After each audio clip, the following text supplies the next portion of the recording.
Hello friends, नमस्कार। Welcome to dream classes. मैं हूँ राजदीप रघुवंशी।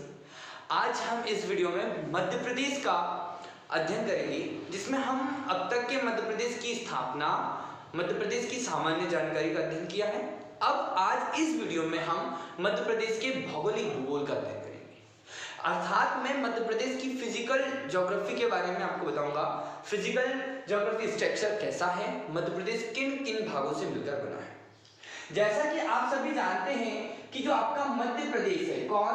मध्य प्रदेश। ये मध्य प्रदेश आपका भारत के मध्य में होने के कारण इसका नाम मध्य प्रदेश पड़ा। इसकी कुछ प्रमुख जानकारियां मैं आपको सामान्य जानकारी दे रहा हूं कि मध्य प्रदेश का गठन 1 नवंबर 1956 को हुआ। यही मध्य प्रदेश आपका 1 नवंबर 2000 को विभाजन के बाद वर्तमान स्वरूप में आया। तो दोस्तों, आप सभी जानते हैं कि वर्तमान स्वरूप मध्य प्रदेश का कब बना? 1 नवंबर 2000। इस वर्तमान स्वरूप की बात करूं तो इस वर्तमान स्वरूप में मध्य प्रदेश जो है, इस मध्य प्रदेश का क्षेत्रफल से प्रश्न आता है। अभी आप जो भी एग्जाम दिए हैं और आप देंगे, एमपी पुलिस का एग्जाम अगर आप पर्टिकुलर देते हैं, एसआई का एग्जाम देते हैं या एमपीपीएससी प्री आप दे रहे हैं, तो उसमें यहाँ से प्रश्न होता है कि मध्य प्रदेश का जो क्षेत्रफल है वो 3,08,252 वर्ग किलोमीटर है। ठीक है बेटा, 3,08,252 वर्ग किलोमीटर है। इस मध्य प्रदेश के इस क्षेत्रफल का मतलब ये भारत का कितना क्षेत्रफल है? तो ये इंडिया का, किसका? इंडिया का 9.38% है। किसका है? 9.38%। तो दोस्तों, आज हम इस मध्य प्रदेश के अंतर्गत मध्य प्रदेश के भौगोलिक स्थिति को जानेंगे और जानेंगे कि मध्य प्रदेश के उत्तर, दक्षिण, पूर्व, पश्चिम में कौन सी भौगोलिक संरचना है। इसके साथ ही हम मध्य प्रदेश के उच्च आवाज को जानने का प्रयास करेंगे, अर्थात मध्य प्रदेश में क्या घाटी है, क्या पठार है, कौन से क्षेत्र यहाँ पर स्थित है।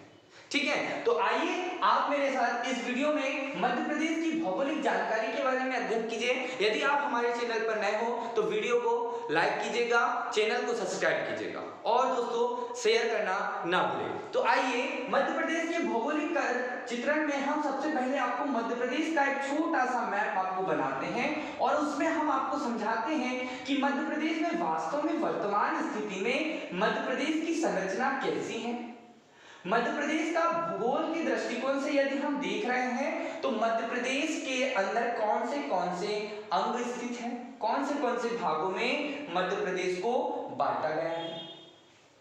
तो दोस्तों, मैंने ये एक छोटा सा मध्य प्रदेश आपके सामने बनाया है। इस मध्य प्रदेश की स्थिति को जानना है तो देखिए, क्योंकि आप सभी जानते हैं कि मध्य प्रदेश जो है ये गोंडवाना लैंड का भाग है। किसका भाग है दोस्तों?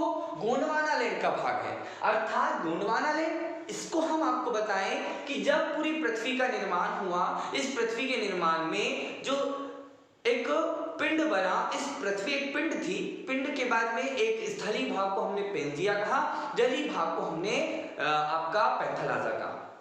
वही पेंजिया टूटकर 2 भागों में एक अंगारा लैंड और गोंडवाना लैंड में बना।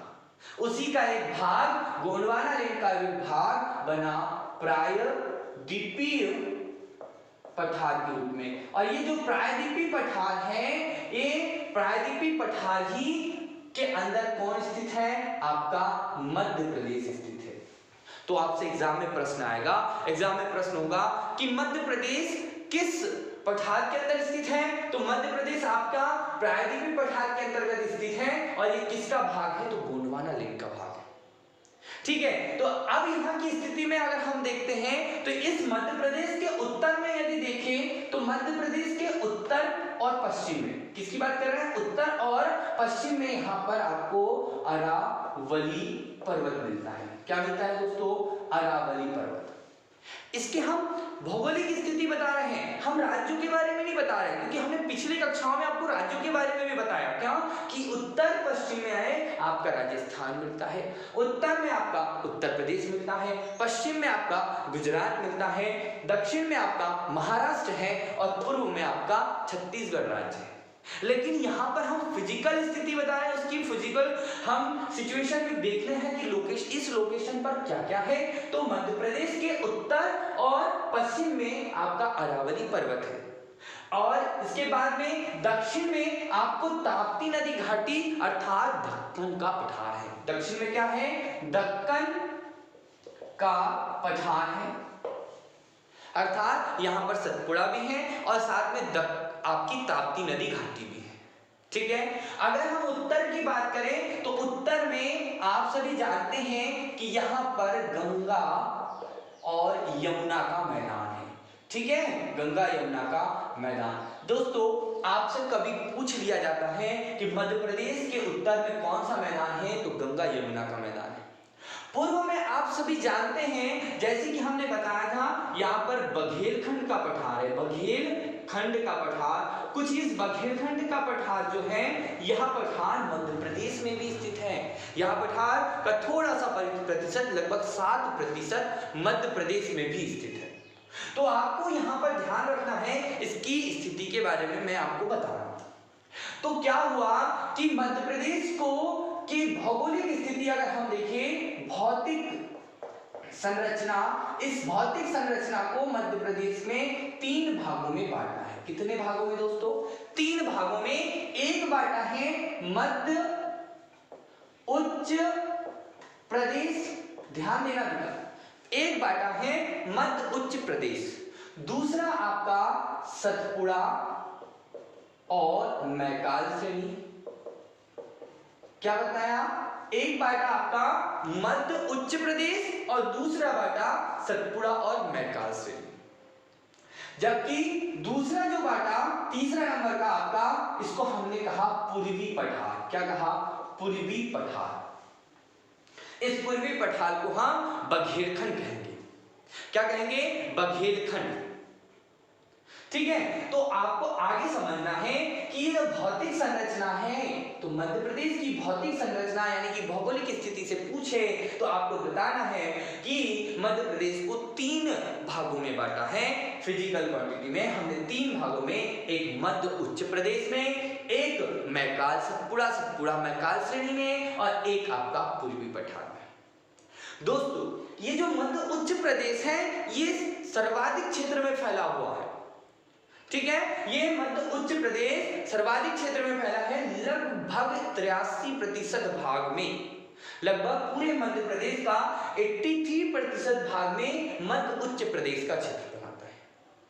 ठीक है, तो इसको ध्यान से समझिए। मतलब 2/3 भागों में मध्य उच्च प्रदेश है। इसके बारे में बताऊं मैं, तो मध्य उच्च प्रदेश को पुनः 5 भागों में बांटा है। कितने भागों में? 5 भागों में पुनः बांटा है। इस मध्य उच्च प्रदेश को पुनः 5 भागों में बांटा है। अब पुनः 5 भागों में बांटा है, उसकी जानकारी मैं आपको देता हूं। पहले तो भौतिक संरचना के आधार पर मध्य प्रदेश को कितने भागों में बांटा? 3 भागों में, मध्य उच्च प्रदेश, सतपुड़ा मैकाल, पूर्वी पठार। लेकिन अब हम देखते हैं कि मध्य उच्च प्रदेश जो है, इसको हमने 5 भागों में बांटा। इस 5 भाग में पहला हमारा जो भाग है, उस भाग को हम कह रहे हैं मध्य भारत का पठार। क्या कह रहे हैं बेटा? मध्य भारत का पठार। ये जो मध्य भारत का पठार है, वो यहां पर इस तरह से बना हुआ है। ये जो भाग है, ये जो मैंने बनाया, इसको कहते हैं मध्य भारत का पठार। मध्य भारत का पठार ये जो है, ये मध्य भारत का पठार है। ये 10% भाग पर विस्तृत है। मैं इसके बारे में और डिटेल से जानकारी दूंगा। ये जो मध्य भारत का पठार है, ये मध्य प्रदेश के उत्तरी भाग में स्थित है। आगे कि ये जो मध्य भारत के पठार है, इसी के बाद में एक पठार जिसे मैं अब बना रहा हूं, इसे ध्यान से देखें कि ये एक पठार है, इसका नाम है मालवा का पठार। किसका नाम है? इसका नाम मालवा का पठार है, जो इस मध्य उच्च प्रदेश का ही भाग है, मालवा का पठार। ठीक है। तीसरा भाग मैं आपको बताता हूं। जो तीसरा भाग है वो आपका इस वाला भाग है, इसे कह रहे हैं हम, इस वाले भाग को कह रहे हैं, इसका नाम है बुंदेलखंड। क्या नाम है? बुंदेलखंड। जो आपका मध्य प्रदेश है, इस मध्य प्रदेश के मध्य उच्च प्रदेश को 5 भागों में बांटा है। मध्य भारत का पठार, मालवा का पठार, फिर अगला है बुंदेलखंड।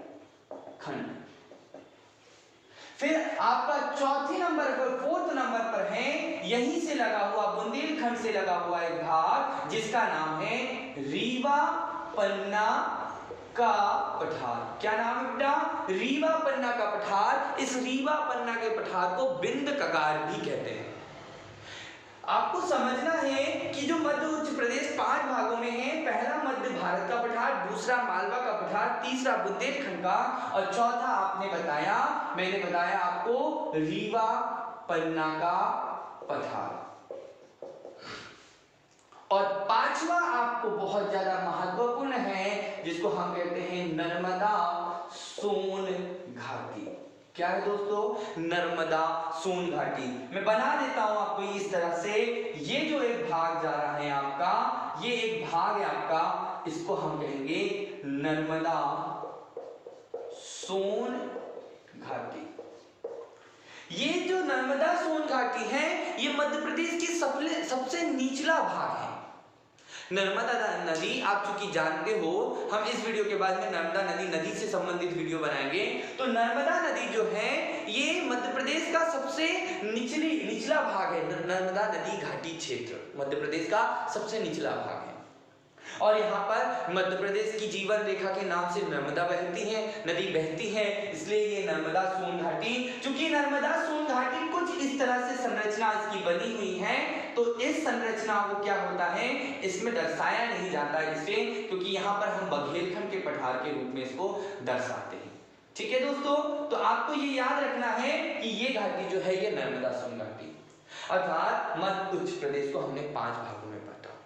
ठीक है, इस तरह से सतपुड़ा मैकाल की बात करें तो ये जो है, ये लगभग 1120 किलोमीटर क्षेत्र में फैला हुआ ये जो भाग है, ये सतपुड़ा पर्वत है।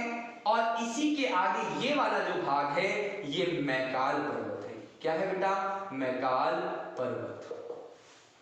और इस आधा भाग मैकाल पर्वत के बिल्कुल पूर्व में, अर्थात पूरे मध्य प्रदेश के पूर्व में एक भाग है, उसे हम कहेंगे बघेलखंड का भाग। बघेलखंड का भाग या बघेलखंड का पठार कह सकते हैं इसको, का पठार, और जिसे हम क्या कह सकते हैं बेटा? पूर्वी पठार भी कहेंगे। क्या कहेंगे? पूर्वी पठार भी कहेंगे। तो मैंने आपको मध्य प्रदेश की इस संरचना के बारे में बताया कि मध्य भारत का पठार, मालवा का पठार, बुंदेलखंड का पठार और रीवा पन्ना का पठार सोनगढ़, और आपके पूर्वी पठार और सतपुड़ा। तो देखो दोस्तों, क्या होता है, एग्जाम में प्रश्न पूछे जाते हैं। अब हमें इनको पर्टिकुलर एक भागों में पढ़ना है कि जो मालवा का पठार है, ये मालवा का पठार के बारे में यदि मैं कहूं तो ये लगभग 86,000 वर्ग किलोमीटर क्षेत्र में फैला हुआ है, जो पूरे मध्य प्रदेश का 28% भाग को घेरता है। कितने प्रतिशत? 28% भाग को घेरता है। तो आपके एग्जाम में ऑब्जेक्टिव के रूप में वो प्रश्न पूछेंगे कि मध्य प्रदेश का सबसे बड़ा भूभाग कौन सा है, तो यही मालवा का पठार है। ठीक है, ये मालवा का जो पठार है, ये मध्य प्रदेश के लगभग 17 जिलों में विस्तृत है। तो आज हम इस वीडियो में आपको मध्य भारत का पठार के साथ में मालवा का पठार और अन्य पठार के बारे में बताया मैंने। अगले नेक्स्ट वीडियो में हम पर्टिकुलर एक पठार के बारे में जानकारी देंगे और बताएंगे कि यह मालवा का पठार है। ये मालवा का पठार निम्न चट्टानों से मिलकर बना है। यहाँ पर इस प्रकार की मिट्टी पाई जाती है। यहाँ की सबसे ऊंची चोटी, यदि हम प्रश्न जो आते हैं उसके बारे में बता दूं कि प्रश्न मिट्टियों से आते हैं, फसलों से आते हैं, यहाँ की जलवायु, यहाँ पर मिलने वाली नदियों से प्रश्न होते हैं। तो आपको ये वीडियो के बाद में नेक्स्ट जो वीडियो मिलेगा, वो वीडियो मिलेगा मालवा के पठार का। तो देखते रहिए इस वीडियो को और लाइक कीजिए, चैनल को सब्सक्राइब कीजिए और वीडियो को शेयर कीजिए। Thank you.